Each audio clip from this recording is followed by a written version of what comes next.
আসসালামু আলাইকুম everyone, welcome to অরণ্য রান্নাঘর। বেশ অনেকগুলো দিন ধরেই এই ভিডিওটি আমার ফোনের গ্যালারিতে ছিল। 3-4 মাস যাবৎ আমি কোনো ভিডিও আপলোড করি না, কেননা এই 3 থেকে 4 মাসের মতো আমি খুবই অসুস্থ ছিলাম। কেন অসুস্থ ছিলাম আর কেনই বা ভিডিও আপলোড করি না সেটা আপনাদের মাঝে আজকে শেয়ার করব। আলহামদুলিল্লাহ, আমি আবারও দ্বিতীয়বারের মতো মা হতে চলেছি। সে কারণেই 3 থেকে 4 মাস যাবৎ আমি কোনো ভিডিও আপলোড করতে পারি না। আপনাদের দোয়া ও ভালোবাসায় এখন অনেকটাই ভালো আছি, তাই ভাবছি এখন আবারও ভিডিও আপলোড করা কন্টিনিউ করব। আশা করছি আপনারা সকলে আমার পাশে থাকবেন। আপনাদের ভালোবাসা ও দোয়ায় আমি আবারও সামনের দিকে এগিয়ে যেতে পারবো। অনেক স্বপ্ন ভালোবাসা নিয়ে ইউটিউবে এসেছিলাম। ভেবেছিলাম ইউটিউব থেকে হয়তোবা আমার জীবনের গল্প আবারও নতুন করে শুরু হবে।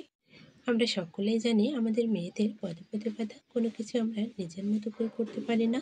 অনেক বাধা উপেক্ষা করে আমি ইউটিউব চ্যানেলটি শুরু করেছিলাম, কিন্তু ইউটিউব চ্যানেলটা শুরু করার কিছু মাস পর থেকেই আমি অসুস্থ হয়ে পড়ি। তার এগিয়ে যাওয়া সম্ভব হয় না। ভেতর থেকে প্রথম অবস্থায় অনেকটা ভেঙে পড়েছিলাম, কিন্তু তারপরও একটা আনন্দ তো ছিলই। সকল মন খারাপ ও হতাশা কাটিয়ে উঠে আমি আবারও শুরু করতে চাচ্ছি। আশা করছি আমার সকল বন্ধুরা আমার পাশে থাকবে এবং আমাকে অনুপ্রেরণা যোগাবে, কেননা আপনাদের অনুপ্রেরণা ও সাপোর্ট ছাড়া আমি কখনোই ইউটিউব জার্নিতে সফল হতে পারবো না।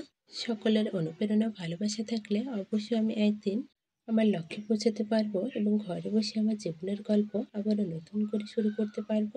আমাদের প্রত্যেকেরই জীবন নিয়ে এক একটা স্বপ্ন থাকে। আমারও স্বপ্ন ছিল আমি নিজে কিছু করব, নিজে ইনকাম করব, কিন্তু সেই স্বপ্নটা আমার স্বপ্ন থেকে যায়। অল্প বয়সে বিয়ের পর লেখাপড়া শেষ করার পরও কোনো প্রকার চাকরি বাকরি করতে পারিনি, কেননা ঘরের বউ কখনো বাইরে চাকরি করতে পারবে না, সে দোয়াটাই ছিল আমার বেলাতেও। সব কিছুই মন থেকে মেনে নিয়েছিলাম, কিন্তু ভেতর থেকে মাঝে মাঝে বোবা কান্না হয়ে বের হয়ে আসে। আপন স্বপ্নের কাছে মাঝে মাঝে নিজেকে হেরে যেতে ইচ্ছে করে। কি করলাম, কি করেছি, আর কি হবে। বাকি জীবনটা কি আমার এভাবেই কেটে যাবে? সংসার, ধর্ম, বাচ্চা কাচ্চার বাইরে কি আমি কখনোই কোনো কিছু ভাবতে পারবো না? সব কিছুর পরেও যখন আমার মোবাইল হাতে আসলো, তখন আমার মনে হতো আমি অনলাইনে কিছু করব, কিন্তু এখানেও বাধার কোনো শেষ নেই। কেন ভিডিও করব, কেন বা মানুষের সামনে যাব, কত কিছু অজুহাত আমার সামনে চলে আসে, আমি কোনো কিছু করতে পারি না। অবশেষে আমি সিদ্ধান্ত নিই শুধু দুহাত দেখেই ভিডিও করব, সেটা হবে রান্নার ভিডিও। এই জায়গাতেও আপনাদের ভাইয়ের অনেক বাধা ছিল, তার একই কথা, অনলাইনে কোনো কিছু করাই যাবে না। তবে আমি আমার সিদ্ধান্তে অনড় ছিলাম। অনেক কাঠখড় পুড়িয়ে তাকে আমি রাজি করিয়ে ফেলি, অবশেষে সে রাজি হয়ে যায়। তার একটাই কথা, কখনো কোনোদিন ক্যামেরার সামনে আসা যাবে না। তার ফ্যামিলি ও গ্রামের কোনো মানুষ যাতে না জানতে পারে আমি অনলাইনে কোনো কিছু করছি।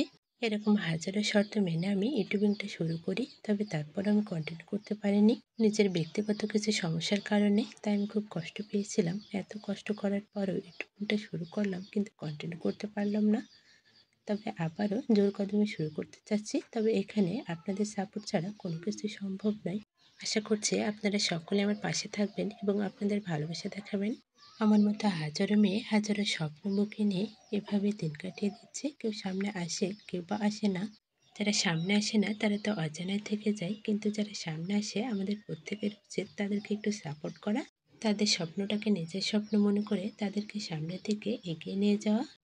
আমাদের প্রত্যেকটা মেয়েরই জীবনে এক একটা লক্ষ্য থাকে, কেউ লক্ষ্য পূরণ করতে পারে, কেউ বা পারে না।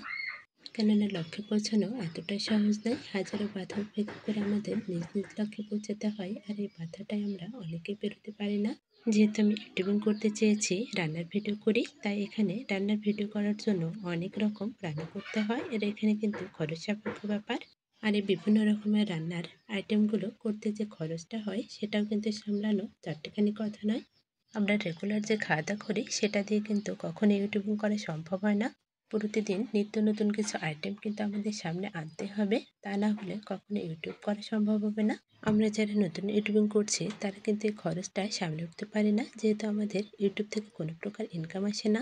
তাই এই খরচটা সামলে ওঠার মতো মানসিক শক্তি সবসময় থাকে না। কখনো মনে হয় সব কিছু বাদ দিয়ে চুপচাপ বসে থাকে, আবার কখনো কখনো নিজের স্বপ্নের দিকে এগিয়ে যেতে ইচ্ছা হয়।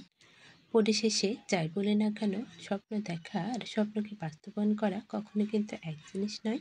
ঘর সংসার বাচ্চা কাচ্চা সামলে নিজের স্বপ্ন পূরণ করা এতটা সহজ নয়। সহজ কিংবা কঠিন যাই হোক না কেন, আমরা মেয়েরা নিজেরা যেমন স্বপ্ন দেখতে পারি তেমন কিন্তু অপরকেও স্বপ্ন দেখাতে পারি। আমরা প্রত্যেকেই আপন আপন স্বপ্ন নিয়ে এগিয়ে যাব নিজ নিজ লক্ষ্যে। একদিন অবশ্যই আমাদের স্বপ্ন পূরণ হবে ইনশাল্লাহ। তাই আমি বিশ্বাস করি মন থেকে যদি আমি কোনো কিছু করতে চাই বা করি, অবশ্যই আমি একদিন সফল হব ইনশাল্লাহ।